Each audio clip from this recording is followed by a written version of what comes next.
soit remariée en Italie, Madame Ficini reste la belle-mère de Sophie. Cela signifie qu'elle a tous les droits sur cet enfant? C'est cela même. En épousant le père de Sophie, Fedora Ficini est devenue la tutrice légale de Sophie de Réan. Et elle l'est toujours.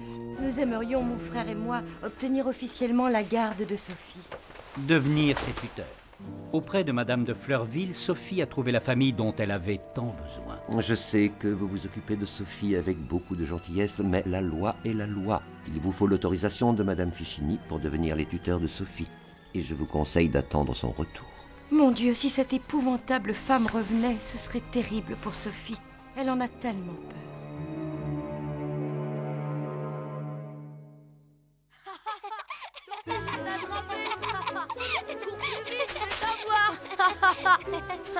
Attention. Je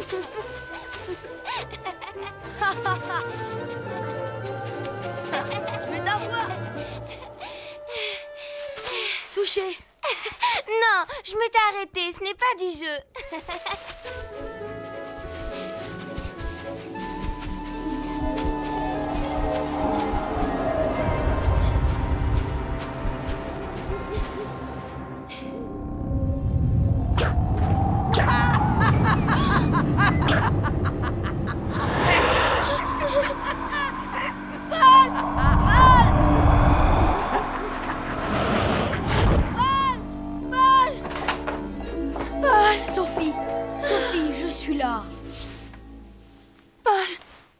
Tu es là, j'ai fait un terrible cauchemar. Tu avais disparu et... Ma Sophie, ne t'inquiète pas. Je suis revenue et je ne te quitterai plus. Ma belle-mère était là, prête à me battre si tu avais vu son visage, Paul. J'étais sûre que c'était pour de vrai. Que se passe-t-il? J'y vais. Au secours! Oh, je le vois, je le vois! Au secours! Il va m'emporter! Oh, il est tout blanc! Là, mamie, là, cela n'a point de bon sens. Calmez-vous, ma bonne. Oh, Voyons. c'est horrible! Ses yeux sont comme des flammes! Au secours! Au secours! Oh, il nous a couru après! Depuis le potager, il poussait des cris horribles! Il a voulu nous attraper! Là, mamie, là. Quelque imbécile a voulu faire peur à ces femmes et leur est apparu en fantôme. Nous allons partir à sa recherche, Paul. Je veux venir avec vous. Non, Sophie, je préfère que tu restes ici. Ça peut être dangereux.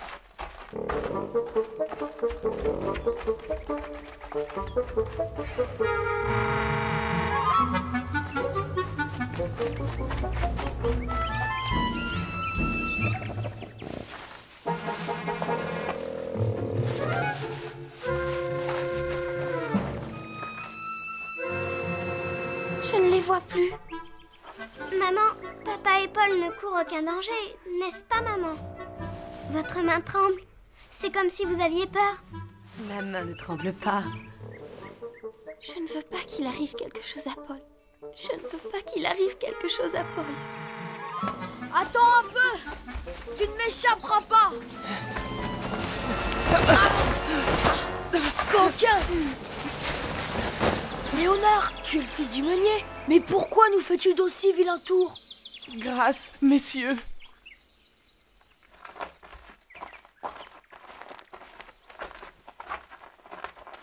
C'est ça un fantôme? Mon ami. Oh. Ce mandrin voulait juste emprunter quelques légumes au jardin et il se trouve que ces dames étaient sur son chemin. Quel fantôme de rien du tout. Grâce, mon bon monsieur, grâce. Ce n'était que quelques légumes. Je vous promets que je recommencerai plus. File, coquin, et que je ne te vois plus rôder par ici, ou il t'en cuira. Merci, monsieur.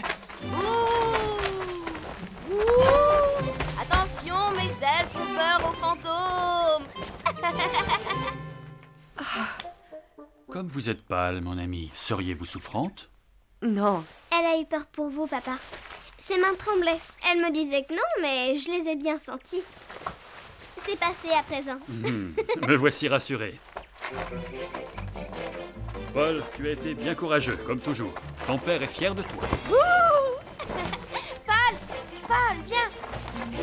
Paul. Il ne m'entend même pas, ce Paul.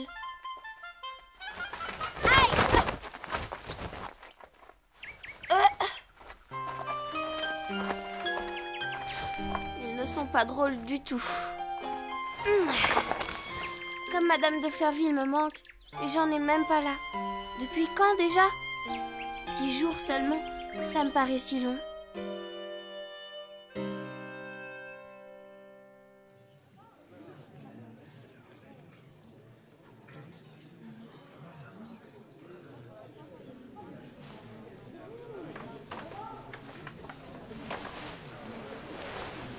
Père, me permettriez-vous de retourner à Fleurville avec ma tante et mes cousines?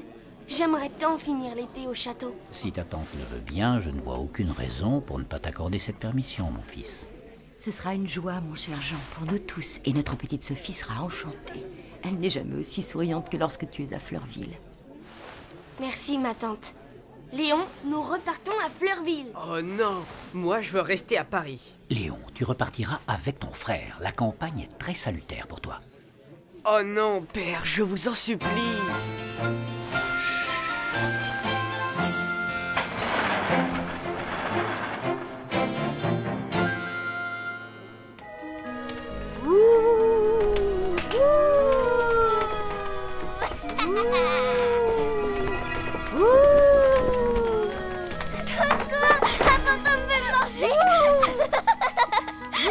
Vilain fantôme, lâchez ma petite sœur. Non, Paul.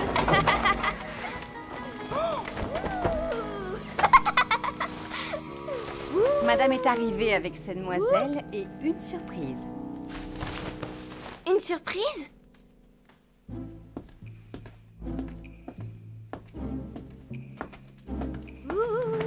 Hein?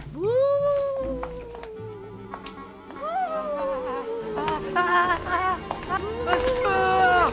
Au secours! Mon neveu, que t'arrive-t-il? Si vous aviez vu cette immense chose bondir sur moi! Ah! Quelle tête tu fais, mon pauvre Léon? C'était toi l'immense chose, Sophie? Notre oncle disait que la campagne ferait du bien à Léon. Est-ce qu'il avait bien raison? Vous ne croyez tout de même pas que cette demi-portion m'a fait peur? Je voulais lui faire plaisir. Merci, Léon. Tu es trop bon.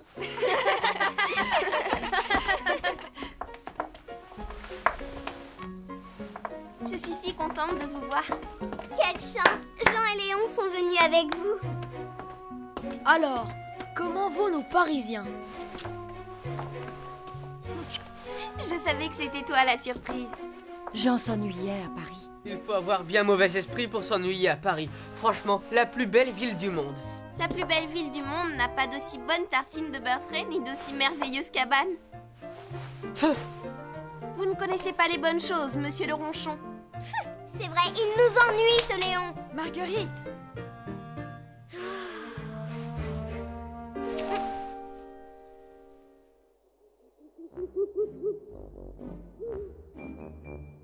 Regarde, Madeleine m'a rapporté le programme du spectacle qu'elle a vu à la Comédie Française. Le malade imaginaire. Ça veut dire quoi? Eh bien, quelqu'un qui joue la comédie. Ah, et qui n'est pas malade du tout. Ça veut dire ça, imaginaire? Comme Léon, alors. Léon, c'est un courageux imaginaire. Tu ne trouves pas, Sophie? Il méprise tout le monde et tu as vu comme tu lui as fait peur. Marguerite, il faut laisser Léon tranquille. Il est peureux, il le sait, il en a honte. C'est pas une raison pour embêter les autres. Si, quand on n'est pas content de soi, on en veut aux autres et on est désagréable avec eux. J'en sais quelque chose. Tu te souviens quand j'étais venue vous rendre visite avec ma belle-mère et que j'avais volé les poires?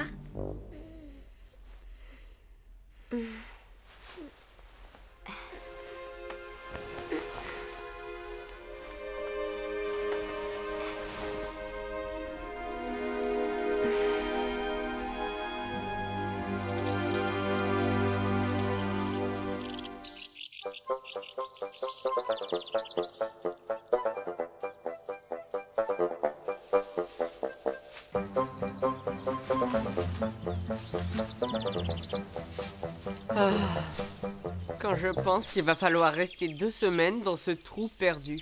Notre cousin est de plus en plus aimable, as-tu remarqué, Madeleine? Si tu es des Paul, le temps te paraîtrait peut-être moins long, tu ne crois pas, Léon? Paul, il n'y en a que pour Paul. Paul, que fais-tu sur ce toit? Une table. Sera-t-il commode de prendre nos goûters perchés sur le toit? C'est ridicule. Vous verrez. Oh, il ferait n'importe quoi pour se rendre intéressant.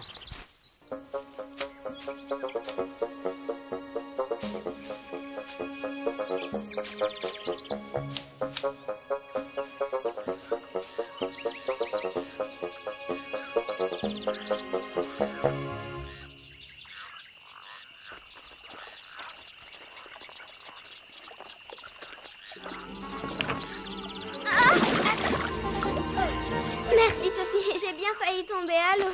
Tu te souviens quand on s'est presque noyés toutes les deux? Parce que je voulais récupérer les hérissons dans la mare. Cela me paraît si loin.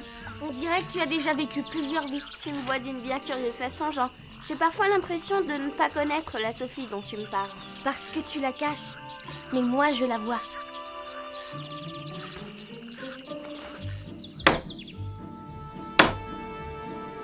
Aïe!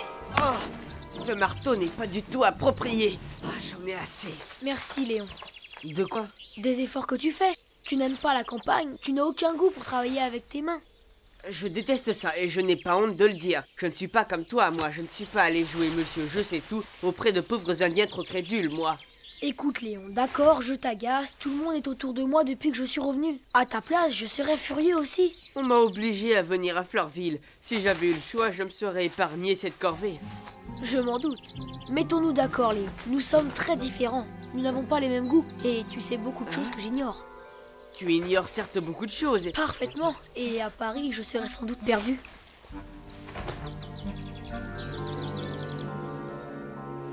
Si tu pouvais finir ce meuble, oh, ce n'est pas très drôle pour toi, mais je te demande ça comme un service. Si tu ne veux vraiment pas, tant pis. De toute façon, je n'ai pas le choix. Que faire d'autre dans cette campagne sinistre? Quelle merveilleuse idée tu as eue là, Paul. Personne ne peut rêver une petite salle à manger comme celle-là. Oh, je n'ai rien inventé. Sur l'île, la plupart des tables et des bancs se balançaient ainsi, suspendus au toit, à l'abri des insectes. C'est tellement drôle. Moi, je trouve le meuble de Léon très ingénieux et très bien fait. Cette petite étagère, un meuble. Effectivement, ce n'est pas mal du tout. Tu vois, Léon, si on le met dans l'autre sens, cela fait des petits casiers. C'est vraiment très joli. Notre Léon est très ingénieux. Je vais chercher d'autres planches. Tu sais, on va tresser les paniers de la taille des différents casiers et nous aurons un petit rangement magnifique, n'est-ce pas, Léon? Tu vas nous aider? Pourquoi pas? Oh non! Tu nous gâches toujours nos amusements, Léon, et on en a assez.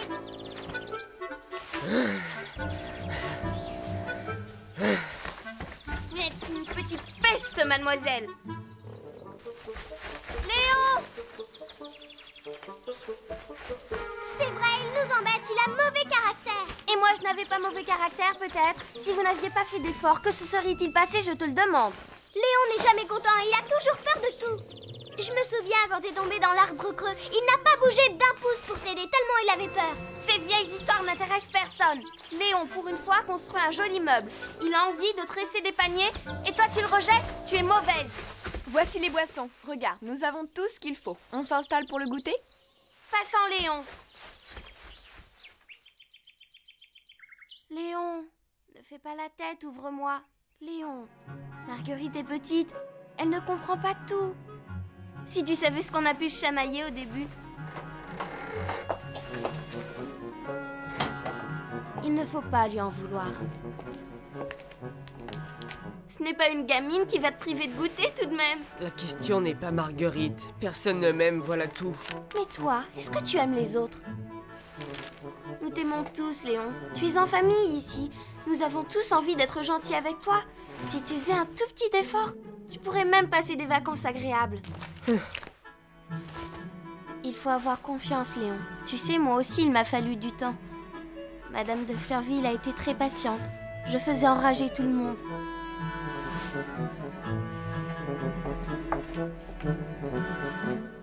On va goûter? Si on les laisse trop longtemps, ils vont tout manger.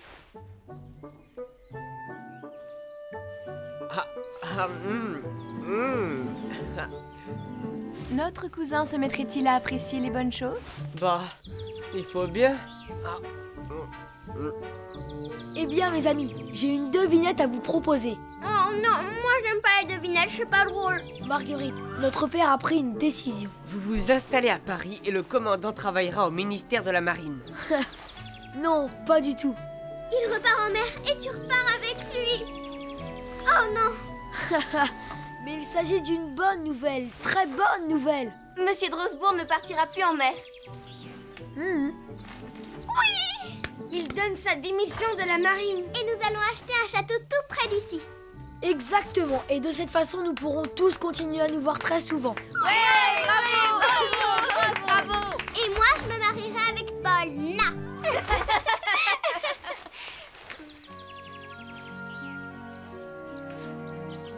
Bien, nous avons beaucoup de travail. Je vais finir le petit meuble. Il faut tresser les paniers. Et les garçons, vous ne parliez pas d'une petite hutte? Oui, et pour ça, il nous faut des rondins. Si monsieur l'ingénieur m'accepte comme apprenti. Ce n'est pas ma faute, j'ai peur. Je ne peux pas m'en empêcher. Je t'assure, Paul, que bien des fois, j'en ai été honteux au point d'en pleurer en cachette. Comme tu dois souffrir. Je me suis dit 100 fois qu'à la prochaine occasion, je serai brave. Mais j'ai beau faire... Il faut un grand courage pour dire même à un ami ce que tu viens de me confier. Mais quel est ce bruit? Il me semble entendre des gémissements mêlés d'éclats de rire. Tu crois? Mais si, Léon, tu entends? Quelqu'un pleure. Allons-y vite. Léon, cours!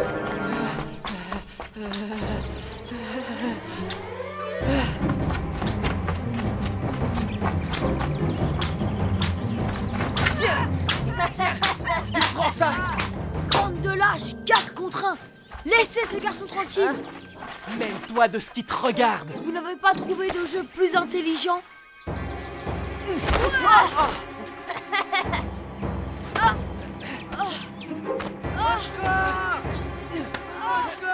Ils ne nous font pas peur, Léon.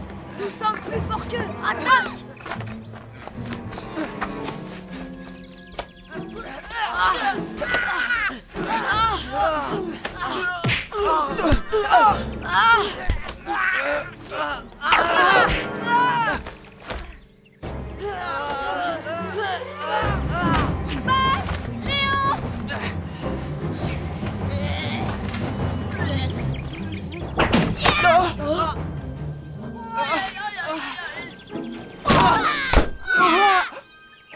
Tiens, tu vas voir. Allez, recule! Recule!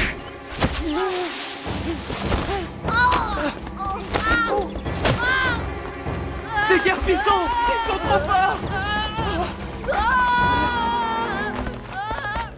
On se reverra! Et qu'on ne vous revoie plus par ici, lâche! Tu es blessée, Sophie? Ce n'est rien, une branche m'a un peu écorchée. Tu es comme avant, tu n'as peur de rien. Félicitations, Léon, tu es un vrai bon soldat. Mon frère a écrit à Madame Fichini en Italie pour lui demander que la responsabilité de Sophie nous soit confiée. J'ai peur que cette requête ne réveille la méchanceté de cette femme. Ces coquins t'ont pris comme souffre-douleur, mon pauvre Relmo. Merci, merci. Aïe, aïe. Mon Dieu, que t'est-il arrivé, ma chérie? Paul et Léon se battaient contre des gaillards qui avaient attaqué ce pauvre Relmo et... Mon enfant, montre-moi cette joue. Ça ne paraît pas très profond. Et vous, les garçons, vous n'avez rien? Non, ma tante. Ta joie fait plaisir à voir, Léon. Ton père avait raison. Fleurville te réussit. Léon a été très courageux, madame. Tu m'en vois ravie, Paul. Bien que je n'aime pas beaucoup que vous vous bagarriez. Il fallait bien défendre ce pauvre garçon. Certes, mais tout de même, il aurait pu vous arriver malheur. Bien, Sophie, nous allons soigner cette vilaine écorchure.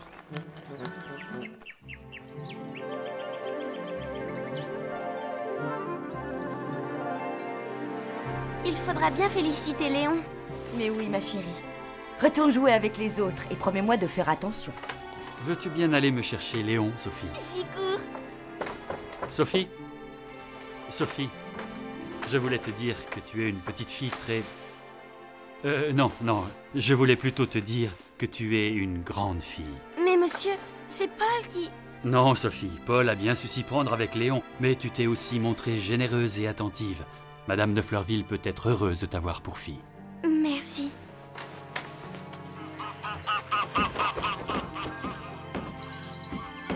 Vous aviez vu Léon? Il avait 2 garnements contre lui et il leur en a fait voir. Il cognait fort. Léon, le courageux imaginaire. Tu es injuste, Marguerite. Léon est mon ami.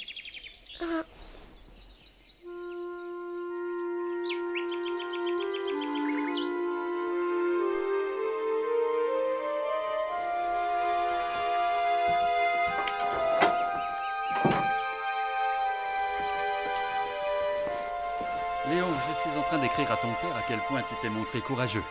Il sera fier, comme nous sommes tous fiers de toi. Merci, mon commandant. Je suis contente pour Léon. C'est merveilleux de voir à quel point quelqu'un peut changer. Ce n'est pas possible pour tout le monde. Moi, je crois que si. Ma belle-mère ne changera jamais. Tu n'as aucune nouvelle de Madame Fichini? Aucune, et cela ne me dit rien de bon.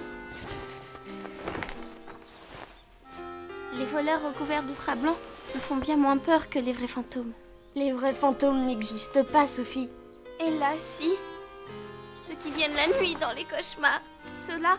Oh. Ne t'inquiète pas, nous sommes là, Madame de Fleurville veille sur toi.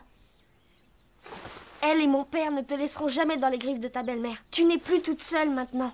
Tu as toute une famille. Toute une famille contre un fantôme.